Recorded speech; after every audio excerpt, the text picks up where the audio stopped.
Welcome to the Real Estate Espresso Podcast, your morning shot of what's new in the world of real estate investing. I'm your host, Victor Menashe. On today's show, we're taking a deeper look at inflation. Inflation is in the news these days, and with good reason. I've been reading a book by Gideon Gono, the former governor of the Reserve Bank of Zimbabwe. He was appointed to the position in 2003. He had a reputation as a competent banker, having run Zimbabwe's largest bank, the Bank of Commerce and Credit. Now, Zimbabwe found itself in a debt trap. In his memoirs, Gono describes how every time they evaluated the tools at their disposal to fix the economy, the only solution that made sense to them was to keep printing money. Even when Zimbabwe reset the currency in 2006 by lopping off a bunch of zeros, they returned to printing money almost immediately. Countries throughout history have found themselves in a similar predicament. It happened in the Roman Empire, in Weimar Germany, in Argentina, in Brazil, in continental USA, around the time of the American Revolution. See, money printing works, at least until it doesn't. When you combine this dangerous monetary policy with lemming theory, it becomes a test to see which major global currency will fail first, as if somehow failing second is going to be better than failing first. The Europeans are looking at the US and Japan, and the US is looking at Europe, Japan, the UK, and Canada. They all conclude that since everyone's doing it, it must be okay. But there is a trap, a debt trap. Let's describe what that is. The debt trap happens when the cost of servicing the existing debt starts to dwarf government programs. The amount of discretionary spending disappears as fixed entitlement programs and debt service consume the entire budget. Governments are forced to keep interest rates low because even a tiny increase in interest rates would have a larger impact on the government's debt service than anyone else. Traditionally, raising interest rates is one of the monetary policy tools that can be used by a central bank to cool an inflationary environment or an overheated economy. But if the bankers' hands are tied, how do they get out of it? They print more money, which merely kicks the can down the road. And by the time the monetary system collapses, hopefully someone else will be in government and it'll be their successor's fault. Even though Richard Nixon, George Bush, Barack Obama, Donald Trump, and Joe Biden, and all the presidents in between have contributed to the problem, the last one will get the lion's share of the blame.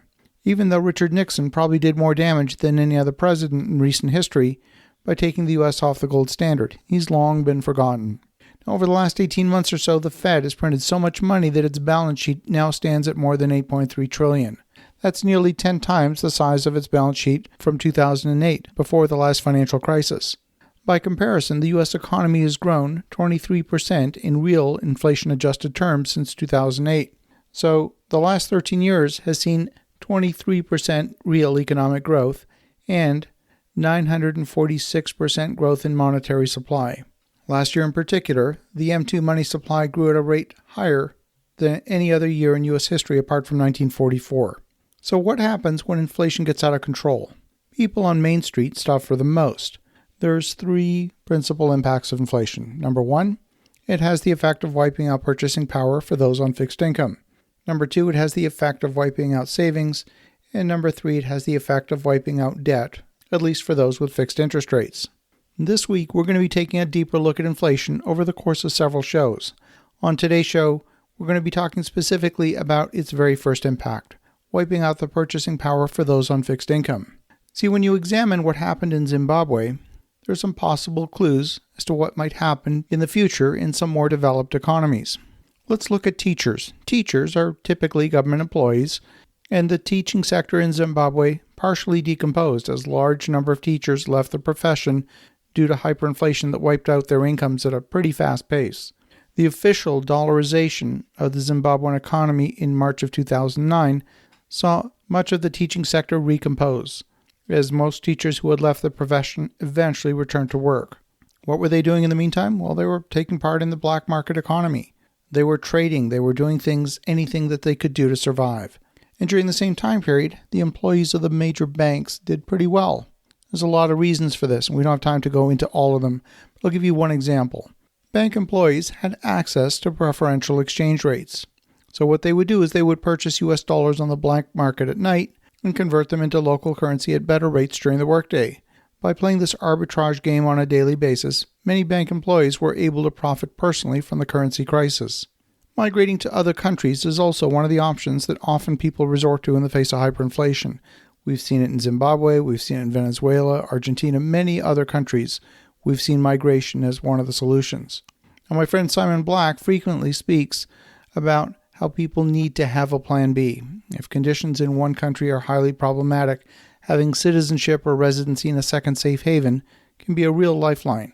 In hyperinflation, you often see an underground economy take shape. This is where bartering for goods and services replaces cash transactions. When hyperinflation kicks in, people have a tendency to hoard scarce goods, hoping to resell them at a higher price at a point in the future. This is most common with commodity products. Most chronic high inflation countries like Argentina in the 1980s and Yugoslavia in the mid-1990s eventually eliminated hyperinflation after dollarization of their monetary system. Zimbabwe did it in 2009, but dollarization doesn't work if the world loses confidence in the world's reserve currency, which is the dollar. There would need to be another trusted store of value. What this means is that when currency is being devalued, you can do very well, as long as you're on the right side of the trade. On tomorrow's show and throughout much of this week, we're going to be looking at another aspect of inflation. As you think about that, have an awesome rest of your day. Go make some great things happen. I'll talk to you again tomorrow.